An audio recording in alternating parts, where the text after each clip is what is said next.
या आहेत शिवसेनेच्या नगरसेविका अलका दलाल।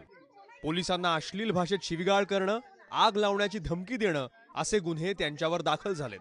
त्याचं झालं असं की नागपूरमधल्या प्रेमनगर वस्तीमध्ये अंबिका केमिकल्सचे मालक उपदेश अग्रवाल राहतात। त्यांनी पॉलिश बनवण्यासाठी वापरण्यात येणाऱ्या थिनरचा घरात साठा केल्याचा आरोप आहे। त्यामुळे या परिसरामध्ये उग्र वास येतोय। त्याविरोधात शिवसेनेच्या नगरसेविका अलका दलाल यांनी मोर्चा उघडला आणि थिनरचा साठा हटवण्याची मागणी केली।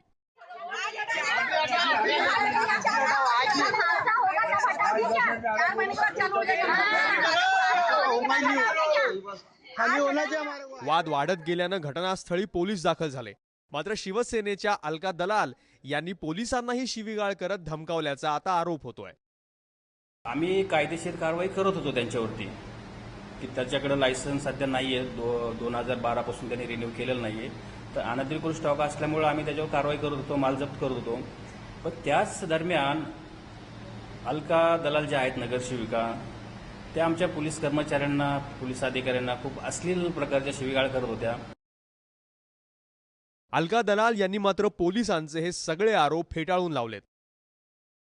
यादव मॅडमनी ए साले हटो या से हटो क्या काय काय करून असं आणि शिवीगाळ दिल्या। एक दोन जणांना तर तब्बल त्यांनी मारण्याचाही म्हणजे मारलंच। आणि त्यांचे शब्द जे होते, इथे म्हटलं एज्युकेट लोक राहतात, एज्युकेट लोक राहतात, तुम्ही अशी शिवीगाळ करू नका। आणि जर आम्हालाही शिवीगाळ करता येते, आम्ही तो प्रश्न तिथेच म्हणजे मांडण्याचा प्रयत्न केला। घरात थिनरचा साठा केल्याबद्दल अंबिका केमिकलचे मालक उपदेश अग्रवाल यांच्यावरही गुन्हा दाखल झालाय।